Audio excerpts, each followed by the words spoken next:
So now IDFC first bank limited अब देखिए 82 rupees पर दोबारा आना हो गया है आईडीएफसी फर्स्ट बैंक का। और इसका मतलब क्या है जरा डिटेल में समझिए, क्योंकि यहाँ पर जो है ना अगर एक कदम ठीक पड़ गया तो कहीं ना कहीं 100 रुपये तक के आपको टारगेट नज़र आ सकते हैं। ऐसे में आपका एक बेहतरीन रिटर्न यहाँ पर जो है ना बनता हुआ दिखेगा, क्योंकि एक 18 रुपये का मूव और आपको देखने को मिल सकता है, जो कि मैंने आपको बहुत पहले बताया था। जो बताया सेम टू सेम वैसा ही यहाँ पर होता हुआ दिख रहा है। तो देखिए न्यूज़ तो काफ़ी ज़्यादा पुरानी है, 2 दिन की है, लेकिन काफ़ी इंटरेस्टिंग है क्योंकि यहाँ पर जो ना आईडीएफसी फर्स्ट बैंक के साथ साथ 2 और स्टॉक्स यहाँ पर एमएससीआई इंडिया स्टैंडर्ड इंडेक्स के अंदर शामिल हो सकते हैं।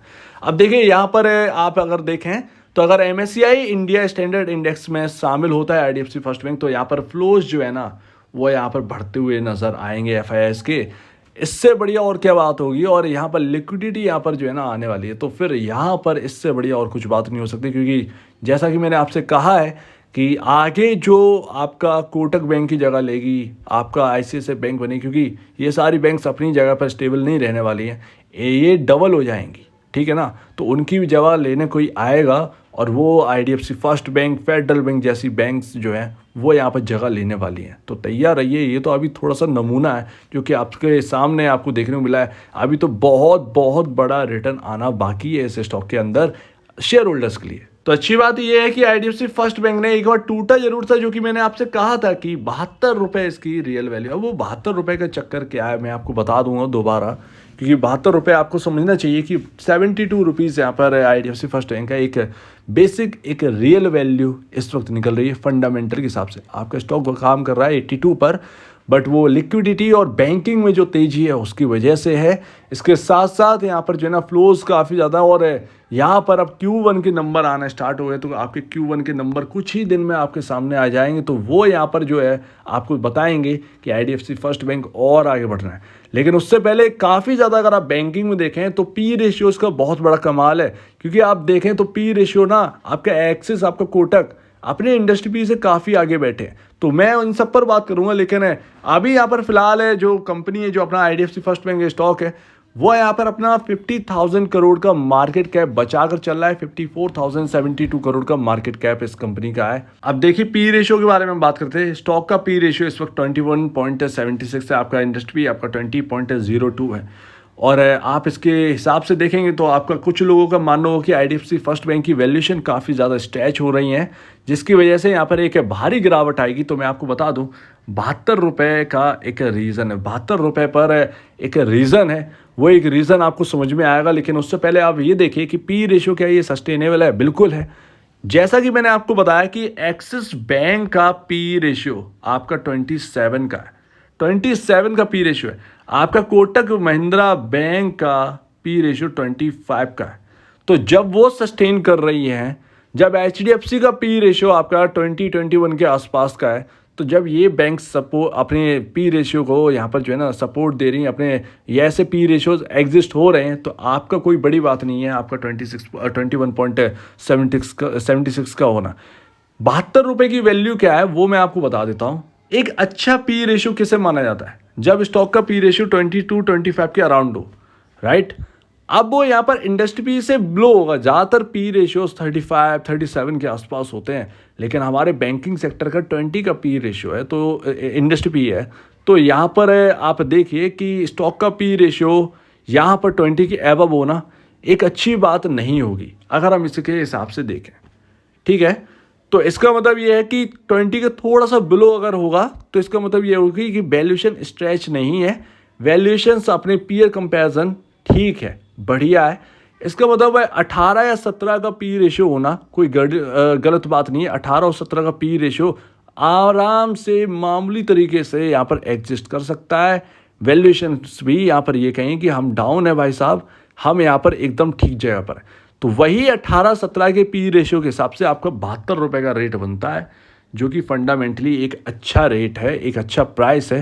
इसकी रियल वैल्यू भी आप मान सकते हैं कि हाँ भैया स्टॉक की जो फंडामेंटल वैल्यू निकलती है वो इतना निकलती है, राइट। क्योंकि वो वैल्यू आपके इंडस्ट्री पी से कम होगी, आपके कंपैरिजन आपके वैल्यूएशन बिल्कुल स्ट्रेच नहीं होगी।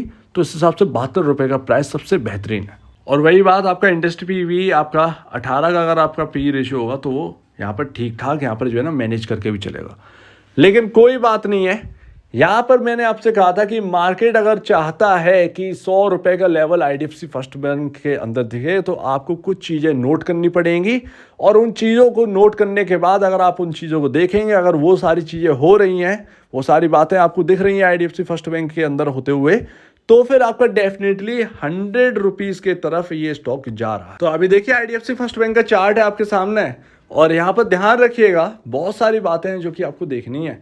अपर साइड और लोअर साइड क्या हो रहा है, देखिए हमने जब भी हमने बात करी 50 रुपए से, आप वीडियो उठा के देख लीजिए, पुरानी वीडियो से उठा के देखेंगे बिल्कुल सटीक पड़ी, लेकिन वो टाइम कुछ और था। यहाँ पर स्टॉक अंडर वैल्यूड था उस वक्त, वहाँ पर लेवल्स जो थे वो बाई करने वाले थे, वैल्यूएशन एकदम मैनेज हुई थी, सारी की सारी चीज़ें फिट बैठ रही थी और हमारा एनालिसिस यहाँ पर ठीक बैठ रहा था। लेकिन अब यहाँ पर इस जगह पे ना वो बहुत डिफरेंट प्लेस पर हम आ चुके हैं, क्योंकि यहाँ पर वैल्यूएशन स्ट्रेच हो रही है, थोड़ा सा और बढ़ेंगे, और यहाँ पर मार्केट हाई पर है, और बहुत सारी चीज़ें, बैंकिंग भी हाई पर है, अर्निंग्स भी आ गई हैं। अर्निंग में अगर थोड़ा सा अप एंड डाउन अगर हो गया तो स्टॉक तो लेने के देने पड़ जाएंगे जिनकी हाई वैल्यूएशन है। हालांकि आईडीएफसी फर्स्ट बैंक की हाई वैल्यूएशन नहीं है इतनी इस वक्त, लेकिन बाकी के लार्ज कैप गिरेंगे तो फिर यहाँ पर भी थोड़ा बहुत तो असर पड़ेगा ही। तो ये सारी बातें जो कि नोट करने वाली हैं। अब इसके साथ साथ हम देखते हैं कि लेवल्स पर क्या नज़र आ रहा है। तो देखिए यहाँ पर अगर आप देखें तो यहाँ पर मैंने आपसे जब बाइक 80 रुपये जब टूटा था तो मैंने आपसे कहा था कि ये कहीं ना कहीं 72 रुपये तक यहाँ पर जा सकता है। वो 75 रुपये की मैंने बात करी थी कि अगर इसको वो 90 वो 100 के लेवल्स के आसपास जाना होगा तो दोबारा इसके अंदर बाइंग लौटेगी, हो सकता है वो 75 के लेवल से आ जाए। 75 के लेवल से बाइंग तो आ गई, लेकिन आप कैंडल देखिए, वो कैंडल कन्फ्यूज़न वाली हैं। वो कैंडल्स यहाँ पर ये कह रही हैं कि यहाँ पर कुछ भी डिसीजन इन्वेस्टर नहीं ले पा रहे कि यहाँ पर बाई करके चलें या फिर सेल करके। तो दोनों ही चीज़ें हैं, स्टॉक तो बढ़ा है लेकिन सेलिंग आगे बढ़ा है। तो यहाँ पर ये रहा है। अब यहाँ पर थोड़ा सा, यहाँ पर कल के दिन सेलिंग आई थी यानी कि फ्राइडे के दिन, आज यहाँ पर दोबारा बाइंग आई है और उसके ऊपर ही हम हैं। तो यहाँ पर कुल मिलाकर आपको ये देखना है कि 84.50 का जो लेवल है, ये लेवल अगर 84.50 का लेवल टूटता है और इसके ऊपर चलना स्टार्ट कर देता है स्टॉक, तो वॉल्यूम्स पर नजर रखिए। ऐसे में क्या होगा, 84.50 अगर टूटता है तो फिर आपका सीधा यहाँ पर 90 रुपए पर टारगेट रहेगा इन्वेस्टर्स का वहां तक पहुंचने में। और अगर 90 रुपए भी अगर क्रॉस करता है, 91 भी अगर जाता है, तो यहाँ पर बहुत बहुत बहुत ज्यादा चांसेस होंगे आपका 100 रुपए की तरफ जाना, जो कि एक साइकोलॉजिकल लेवल होता है हर स्टॉक के अंदर। फिर भले ही वहाँ से सेलिंग आ जाए, भले ही 99.90 से सेलिंग आ जाए, लेकिन आपका स्टॉक वहाँ तक जाने के लिए तैयार है। अगर 90 के ऊपर निकल गया, 91 आ गया, 91 के ऊपर चल रहा है, तो फिर तो आप ये समझिए कि वो आना तय है। वो 3 डिजिट का नंबर आपके स्टॉक पर रिफ्लेक्ट करेगा। लेकिन अगर ये 84.50 नहीं तोड़ पा रहा है और यहाँ से सेलिंग आ जा रही है और 80 के नीचे चला जा रहा है स्टॉक, तो फिर यहाँ पर ना कहीं वो मूड नहीं है स्टॉक का वो तोड़ने का 84.50।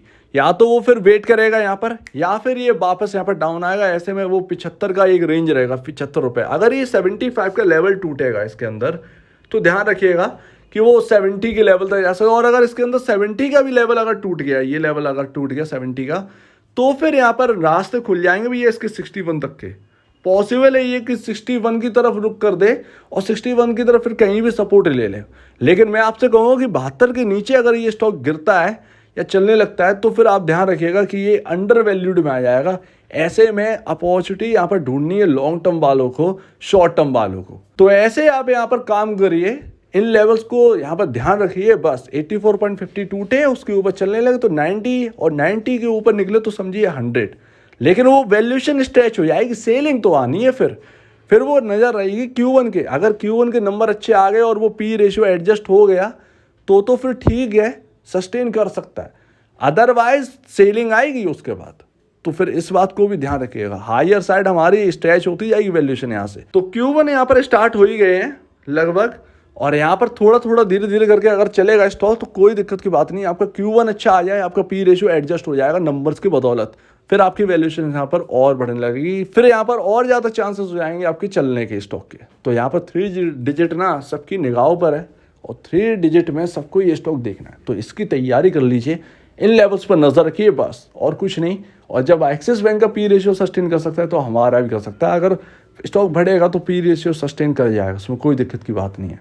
तो ये रहे शॉर्ट टर्म वालों के लिए। लॉन्ग टर्म वालों के लिए तो यहाँ पर ना, लॉन्ग टर्म वालों के लिए तो सब चांदी चांदी है, उन्हें ज़्यादा टेंशन लेने की जरूरत नहीं है।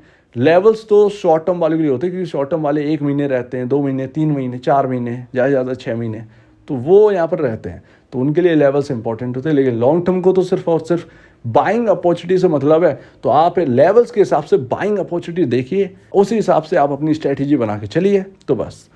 सो आपका क्या कहना है इसके ऊपर कमेंट सेक्शन में कहिए, और अब वीडियो देखने के लिए बहुत धन्यवाद दोस्तों।